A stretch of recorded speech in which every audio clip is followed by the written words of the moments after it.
Hello students, good afternoon to all of you.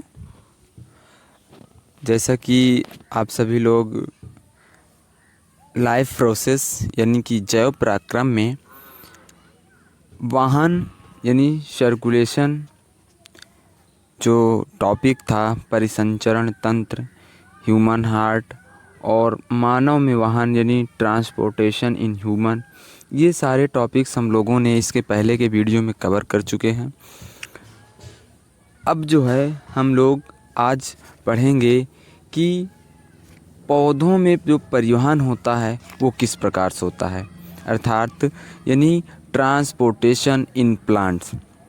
जैसे पौधों में परिवहन का मतलब है दोस्तों कि पौधों में जो ट्रांसपोर्टेशन हो रहा है, यानी कि भोज्य पदार्थ एक स्थान से दूसरे स्थान कैसे पहुंच रहा है, किस माध्यम से पहुंच रहा है, यह पादपों में परिवहन कहलाता है। यानी कि कोई भी प्लांट्स होगा उसमें कार्बन डाइऑक्साइड जो पत्तियों में उपस्थित रंध्र के द्वारा यानी कि स्टोमेटा के द्वारा बाहर निकलती है, वो पूरे शरीर में कैसे उसका भ्रमण होता है, कैसे पूरे शरीर में सर्कुलेट करती है, और जो जड़ों के द्वारा पौधों में जल अवशोषित किया जाता है, वह जल जड़ों से लेकर के पौधे के प्रत्येक भाग कर कैसे पहुंचता है, ये सारी चीज़ें कहलाती हैं ट्रांसपोर्टेशन इन प्लांट। यानी कि पौधों में जलों का, कार्बन डाइऑक्साइड का और जो भी खनिज पदार्थ हैं, जो भी उनके प्रकाश संश्लेषण द्वारा बना कार्बोहाइड्रेट्स है, वह पत्तियों से पूरे अंग में यानी पौधों के पूरे शरीर में किस प्रकार से पहुंचता है, यह जो माध्यम होता है जिसके द्वारा ये पहुंचता है और किस प्रकार से पहुंचता है, इसकी कार्यविधि क्या है, उसके बारे में हम लोग डिस्कस करेंगे। तो चलिए दोस्तों स्टार्ट करते हैं। जैसे कि यहाँ पे देख लीजिए लिखा गया है पादपों में परिवहन। पादपों में परिवहन यानी कि हमें इसे इंग्लिश में कहते हैं transportation in plant. Transportation in plant. तो दोस्तों देखिए, जो पादप होते हैं ना, इनमें किस प्रकार से ट्रांसपोर्टेशन होता है देखते हैं। जैसे देखिए यहाँ पे दिया गया है कि पादप कार्बन डाइऑक्साइड व जल सरीखे सरल यौगिक लेते हैं और प्रकाश संश्लेषण द्वारा कार्बोहाइड्रेट्स का निर्माण क्लोरोफिल युक्त अंगों विशेष रूप से पत्तियों में करते हैं। दोस्तों हम लोगों ने प्रकाश संश्लेषण का टॉपिक कवर कर लिया है। अगर आप लोग नहीं उसे पढ़े हैं इसके पहले, तो प्रकाश संश्लेषण पहले पढ़ लीजिए, तो तब आपको ये टॉपिक और भी अच्छे समझ में आएगा। पीछे प्रकाश संश्लेषण और इस वीडियो के डिस्क्रिप्शन में भी मैं प्रकाश संश्लेषण के वीडियो का लिंक डाल दूंगा, आप लोग यहाँ से भी जा कर के वो पढ़ सकते हैं। दोस्तों प्रकाश संश्लेषण में होता क्या है कि पौधों की पत्तियों में, विशेष करके पत्तियों में, प्रकाश संश्लेषण के द्वारा ही पौधों में जो भोजन होता है, पौधों के लिए जो भोजन का निर्माण होता है, वो इसी विधि के द्वारा होता है। दूसरी चीज़ यहाँ पे दी गई है कि पादप शरीर के निर्माण के लिए आवश्यक कच्ची सामग्री जैसे नाइट्रोजन, फास्फोरस तथा दूसरे खनिज मृदा से प्राप्त की जाती है। दोस्तों जो पादप होते हैं, जो प्लांट्स होते हैं, इनके शरीर के निर्माण के लिए जो कच्ची सामग्री जैसे कि नाइट्रोजन, फास्फोरस तथा दूसरे खनिज मृदा से प्राप्त किए जाते हैं। फिर आगे दिया गया है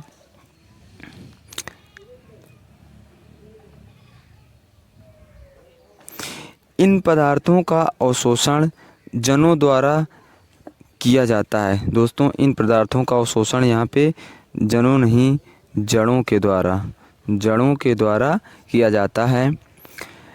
जड़ें, फिर यहाँ पे टाइपिंग मिस हुई है, जड़ें मृदा के संपर्क में रहती हैं यदि मृदा के संपर्क वाले अंगों में तथा क्लोरोफिल युक्त अंगों में दूरी बहुत ही कम है तो खाद्य पदार्थ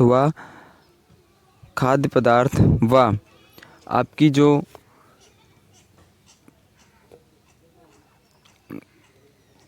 खाद्य पदार्थ व कच्ची सामग्री, दोस्तों यहाँ पर क्या दिया गया है, देखिए थोड़ा सा मिस्टेक हो गया है, यहाँ पर होना चाहिए खाद्य पदार्थ व कच्ची सामग्री। पादप शरीर के सभी भागों में आसानी से विस्तृत हो जाती है। यदि पौधों का शरीर यानी कि पादप शरीर की अभिकल्पना में परिवर्तन के कारण अर्थात लंबे पौधों में यह दूरियां बढ़ जाती हैं, तो पत्तियों में कच्ची सामग्री तथा जड़ों में ऊर्जा उपलब्ध कराने के लिए विसरण पराक्रम पर्याप्त नहीं होगा। ऐसी स्थिति में परिवहन की एक सुदृढ़ प्रणाली आवश्यक हो जाती है, अतः इसके लिए जाइलम एवं फ्लोएम ऊतक पाए जाते हैं। दोस्तों, जो छोटे पौधे होते हैं जिनकी लंबाई कम होती है, जिनके जड़ों से और उनकी पत्तियों में लंबाई कम होती है, तक की दूरी कम होती है, उनमें एक क्रिया होती है विसरण की क्रिया। विसरण के क्रिया के द्वारा ही जो भी खाद्य पदार्थ होते हैं, कच्ची सामग्री होती है, जल होता है, यह विसरण की क्रिया के द्वारा उनकी जड़ों से अवशोषित होने के बाद पौधों के तमाम भागों तक पहुंच जाते हैं। लेकिन दोस्तों, जो पौधे लंबे होते हैं यानी कि उनकी दूरियां बढ़ जाती हैं, तो फिर उनकी जड़ों से लेकर के पौधों के तमाम भाग में सारी खाद्य पदार्थों को पहुंचाने के लिए कुछ विशेष प्रकार के ऊतक पाए जाते हैं। दोस्तों, इनमें से सबसे मुख्य मैं आपको बता दूं कि 2 ऊतक आपको यहाँ पे पढ़ना है। एक है जाइलम और दूसरा है दोस्तों फ्लोएम। दोस्तों, जाइलम और फ्लोएम। दोस्तों, यहाँ पर जो जाइलम है ये जल का अवशोषण करता है। दोस्तों, जल का परिवहन करता है। जो जाइलम ऊतक होता है किसका परिवहन करता है दोस्तों? जल का परिवहन करता है। और जो फ्लोएम ऊतक होता है यानी कि यह फूड मटेरियल्स का परिवहन करता है, यानी जो खाद्य पदार्थ होते हैं, खनिज पदार्थ होते हैं, वह उनका परिवहन करता है। यानी कि आप इस प्रकार से याद कर सकते हैं,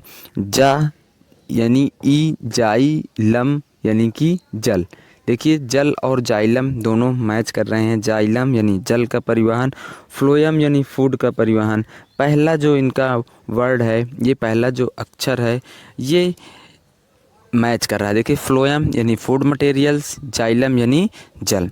इस प्रकार से आप इसे यूज कर सकते हैं। और ये बहुत इम्पॉर्टेंट है दोस्तों, ये पूछा जाता है आपके एग्ज़ाम में कि जाइलम किसका परिवहन करता है, यानी कि या इस प्रकार से पूछेगा कि जाइलम किसका परिवहन करता है, या आपसे पूछेगा कि पौधों में जल का परिवहन किसके द्वारा होता है, तो दोस्तों आप बताएंगे जाइलम के द्वारा। और फ्लोएम किसका परिवहन करता है?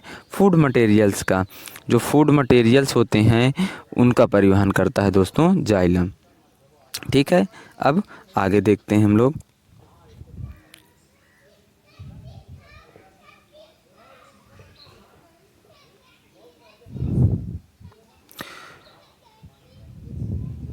दोस्तों, पौधों में जल का अवशोषण। अब हमें क्या पढ़ना है?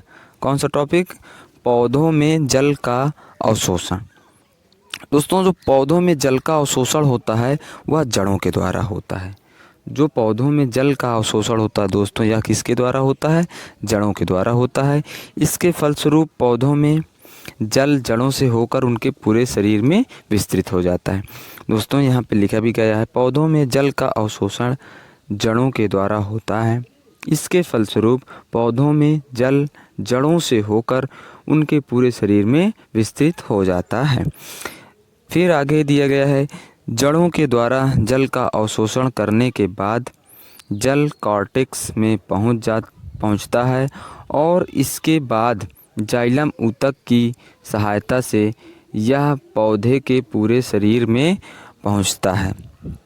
फिर आगे अब हमें पढ़ना है दोस्तों खनिज लवणों का अवशोषण, यानी जो दोस्तों मिनरल्स होते हैं, एब्जॉर्प्शन ऑफ मिनरल्स। जो मिनरल्स होते हैं दोस्तों, इन जो मिनरल्स हैं इनका किस प्रकार से एब्जॉर्प्शन होता है उसके बारे में हम देखते हैं, थोड़ा सा डिस्कस करते हैं। देखिए, खनिज लवणों का अवशोषण का कार्य भी मूल रोमों द्वारा होता है। पौधे खनिज लवणों का अवशोषण आयनों के रूप में करते हैं। पौधों के लिए आवश्यक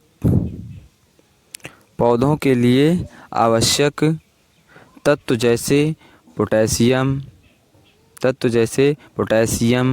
कैल्शियम, मैग्नीशियम, फास्फोरस, क्लोराइड आदि मृदा जल में घुलने पर क्रमशः इनकी आयनों में विघटित हो जाते हैं। दोस्तों, जो खनिज पदार्थ होते हैं यानी कि मिनरल्स होते हैं, इनका अवशोषण पौधे जो होते हैं वो आयनों के रूप में करते हैं। जैसे कि यहाँ पर दिया गया है सोडियम, कैल्शियम, पोटेशियम, उसके बाद इसमें आपका मैग्नीशियम भी है। ये सारी चीज़ें क्या हैं आपकी, ये फास्फोरस, क्लोराइड भी है। तो ये क्या है, आयन के रूप में होते हैं और जो पौधे होते हैं इन्हीं आयनों के रूप में इनका अवशोषण करते हैं। जी हाँ दोस्तों, इन्हीं आयनों के रूप में पौधे इन मिनरल्स का अवशोषण कर लेते हैं। ये फिर पौधों के अंदर पहुंचते हैं और पौधों को उनकी भोजन बनाने में सहायता करते हैं। ठीक है दोस्तों, यहाँ पे देखिए दोस्तों, एक डायग्राम में दिया गया है, हम इसको समझते हैं और देखते हैं किस प्रकार से इनमें अवशोषण होता है।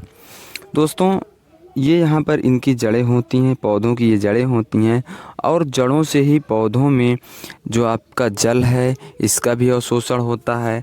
और जितने भी मिनरल्स हैं दोस्तों, जितने भी मिनरल्स होते हैं इनका भी अवशोषण इन जड़ों के द्वारा ही होता है। जैसे इसमें दिया गया है दोस्तों कि देखिए, जो जाइलम टिश्यू, यहाँ से देखते हैं, xylem tissue carry water and dissolve minerals up from roots. दोस्तों, इसमें दिया गया है कि जो जाइलम टिश्यू है वह वाटर और डिज़ोल्व मिनरल्स, जो घुले हुए मिनरल्स है उसमें, उसको ले जा रहा है जड़ों से। देखिए यहाँ पर ये एरो कहाँ पे जा रही है, ऊपर की ओर ले जाता है जाइलम। यहाँ से इस प्रकार से ये पौधे का स्टेम है यानी तना है इसका, ये ऊपर की ओर ले जा रहे हैं। यहीं पर क्या होगा दोस्तों, अब हम देखते हैं कि ये जो मिनरल्स है, ये जो वाटर है, ये पत्तियों में पहुंचता है। Water and minerals from the soil इस पत्ती में पहुंचेगा। तब इस पत्ती में पहुंचने के बाद इन पौधों में क्या होती है, फोटोसिंथेसिस की क्रिया होती है। दोस्तों, फोटोसिंथेसिस की क्रिया होती है। दोस्तों, फोटोसिंथेसिस में होता क्या है, यानी प्रकाश संश्लेषण में पौधों को भोजन मिलता है, बनता है और वही भोजन पौधे उपयोग करते हैं। नहीं, food made by the leaf, यानी कि जो फूड है, जो भोज्य पदार्थ है, ये पत्तियों के द्वारा बनता है और फिर यहाँ से चल देता है, पौधों की पूरे भाग में पहुँचता है। यहाँ से देखिए, phloem tissue carry food down from leaf, phloem tissue carry food up from leaf, यानी कि जो फ्लोएम टिश्यू है ये फूड को ले जाता है ऊपर भी और नीचे भी, जड़ों को भी देता है और ऊपर भी ले जाता है। तो इस प्रकार से इसमें सर्कुलेशन होता है। दोस्तों, जैसे हम लोग यहाँ पे देखते हैं दोस्तों कि यहाँ पर देखिए, यहाँ पर एक पौधा दिया गया है।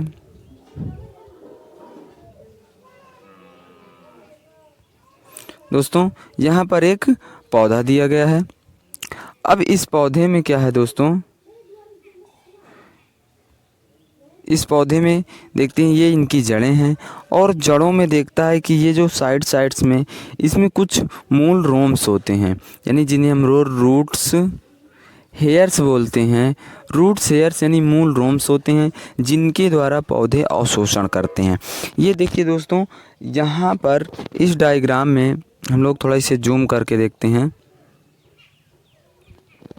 दोस्तों, ये एक मूल रोम्स को कट करके यहाँ पर इसका जूम करके दिखाया गया है कि ये मृदा है आपकी, ये सारी क्या है, मृदा है और ये पौधे की मेन जड़ है।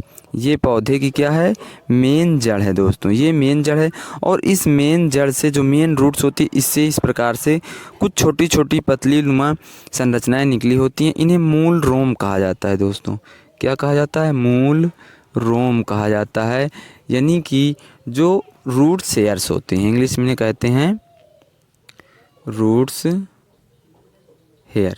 ये रूट्स हेयर जो होती हैं दोस्तों, इन्हीं के द्वारा पौधे इसका एब्जॉर्प्शन करते हैं, जो भी फूड मटेरियल्स है, जो भी जल है।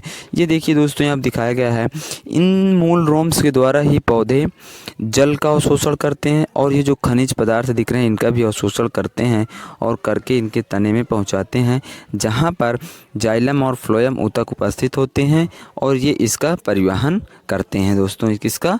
जल का परिवहन करता है कौन? जाइलम। जल का परिवहन कौन करता है दोस्तों? जाइलम ऊतक जल का परिवहन करता है। अब यहाँ पर देखिए दोस्तों, यहाँ पर दिया गया है जो भी तने के पास, जब हम लोग तने के बारे में पढ़ते हैं तो तने में इस प्रकार से कुछ संरचनाएं होती हैं, और इनमें क्या होता है, जल इनके द्वारा ऊपर पहुंचता है, जल इनके द्वारा ऊपर पहुंचता जाता है। अभी मैंने आपको बताया कि जो जल होता है उसका परिवहन कौन करता है? जाइलम। जी हाँ दोस्तों, ये जाइलम ऊतक ही हैं जो जल को ऊपर की ओर ले जा रहे हैं। ठीक है दोस्तों। अब यहाँ पर देखिए, ये पत्तियाँ हैं, पत्तियों में भोजन बनता है। भोजन बनने के बाद क्या होता है कि इसमें पूरे शरीर में पहुंचता है, जो भोजन बनता है वह इनके पूरे शरीर में पहुंचता है पौधों के। तो इस प्रकार से पौधों में दोस्तों परिवहन होता है, यानी ट्रांसपोर्टेशन होता है। अब दोस्तों हम लोग देखेंगे वाष्पोत्सर्जन यानी ट्रांसपायरेशन क्या होता है। दोस्तों ट्रांसपायरेशन का सीधा सा मतलब है, वाष्पोत्सर्जन का सीधा सा मतलब है कि पौधों के द्वारा गैसों का बाहर निकलना, यानी कि कुछ मात्रा में उसके साथ जल का बाहर निकलना आपका ट्रांसपायरेशन कहलाता है, यानी वाष्पोत्सर्जन। हम लोग इसे देखते हैं, फिर उसके बाद इसके बारे में समझते हैं। देखिए, पौधों में वायवीय भागों से, पौधों में वायवीय भागों से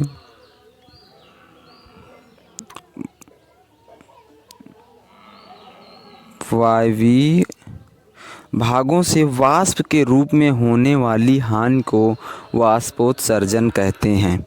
इस प्रक्रिया में जीवित पौधे अपने वायवीय विभागों, यानी जो वायवीय भाग होते हैं, वायवीय भागों जैसे पत्तियां हरे प्रारूप के द्वारा आंतरिक ऊतकों से अतिरिक्त पानी को वाष्प के रूप में रंध्रों से बाहर निकालते हैं। दोस्तों यहाँ पर क्या होगा? रंध्रों से बाहर निकालते हैं। रंध्र छोटे छोटे छिद्र हैं जो पत्तियों पर उपस्थित होते हैं, जिनके द्वारा जलवाष्प विसरण द्वारा पत्तियों एवं पौधे के अन्य भागों से होने वाली जल हानि का प्रतिस्थापन जाइलम कलिकाओं द्वारा होता है। जाइलम कलिकाओं द्वारा होता है, यहाँ पर होना चाहिए कलिकाओं द्वारा होता है। तो दोस्तों पौधों में जो वाष्पोत्सर्जन होता है, ये पौधों में हानि होती है किसकी? जल की।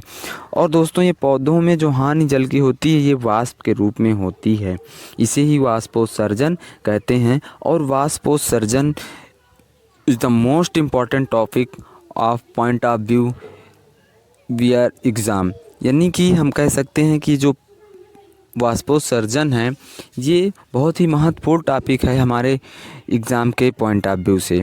तो दोस्तों ये टॉपिक आप लोग बार बार इसे समझिएगा, कई बार इसे देखिए, समझिए क्या होता है, इसके थ्योरी को याद कर लीजिए। अब इसे हम दोस्तों एक स्ट्रक्चर के साथ समझते हैं, पौधों में किस प्रकार से वाष्पोत्सर्जन होता है। ये देखिए दोस्तों, जो पौधे होते हैं उनमें हम लोग देखते हैं जड़ों के द्वारा जल का अवशोषण यहाँ से किया जाता है और ये पौधों में ये जल जो है पत्तियों तक जाता है, यानी वाटर वेपर्स जो होते हैं, वाटर वेपर्स हैं, ये वाष्प के रूप में बाहर भी निकलता है। जी हाँ दोस्तों, ये वाष्प के रूप में बाहर भी निकलता है। यही कहलाता है पौधों का वाष्पोत्सर्जन, यानी कि पौधों में वाष्पोत्सर्जन। दोस्तों हम इस डायग्राम में देखेंगे कि जो ट्रांसपायरेशन है, वाष्पोत्सर्जन है, उसमें क्या होता है, उसके बारे में थोड़ा से समझते हैं।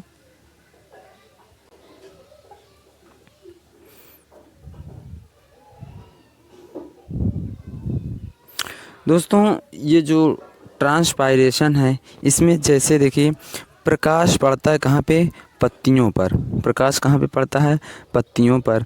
यहाँ भी प्रकाश पत्तियों पड़ रहा और कुछ बूंदें यहाँ से पत्तियों से बाहर जा रही हैं। पहले इसमें क्या होता है, roots absorbs water from the soil, यानी कि जो जड़ें हैं ये वाटर का एब्जॉर्प्शन करती हैं, वाटर का अवशोषण करती हैं जड़ों के द्वारा। जड़ों के द्वारा कहाँ से एब्जॉर्ब करती हैं वाटर को, जल से, या सॉरी मृदा से। कहाँ से अवशोषण करती हैं, मृदा से।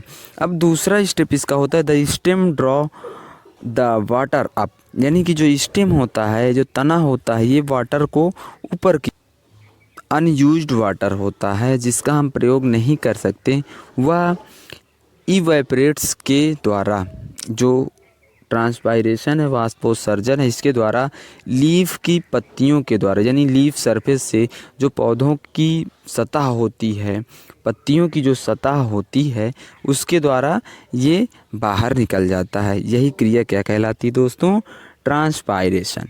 ये क्रिया कहलाती है ट्रांसपायरेशन। यहाँ से देख रहे हैं आप, ये बूंदों के रूप में कुछ यहाँ से वाटर बाहर निकल रहे हैं। यही क्रिया आपकी कहलाती है ट्रांसपायरेशन, यानी कि वाष्पोत्सर्जन। ठीक है दोस्तों, तो ये टॉपिक यहाँ से समाप्त होता है। अब हम लोग जो अगला टॉपिक डिस्कस करेंगे अगले वीडियो में, वो है उत्सर्जन, एक्सक्रीशन। इसके बारे में हम लोग अगले वीडियो में देखेंगे। सो धन्यवाद आप सभी लोगों का, और आप जो भी लोग नए आए हैं प्लीज़ हमारे चैनल को सब्सक्राइब कर लें। इस चैनल में आप सभी लोगों के लिए साइंस की पूरे आपकी विज्ञान की जो साइंस का टॉपिक है, सिलेबस एनसीईआरटी, उसको पूरा कवर किया जाएगा, जिसमें फिजिक्स, केमिस्ट्री, बायोलॉजी के लेक्चर के साथ साथ आपको एनसीईआरटी क्वेश्चन प्रैक्टिस सेट भी करवाए जाएंगे। सो आप लोग इस चैनल को सब्सक्राइब कर लीजिए और बेल आइकन को भी प्रेस कर लीजिए, ताकि जो भी वीडियो हम लोग अपलोड करें वो आप उसका नोटिफिकेशन आप तक पहुंच सके। दोस्त धन्यवाद।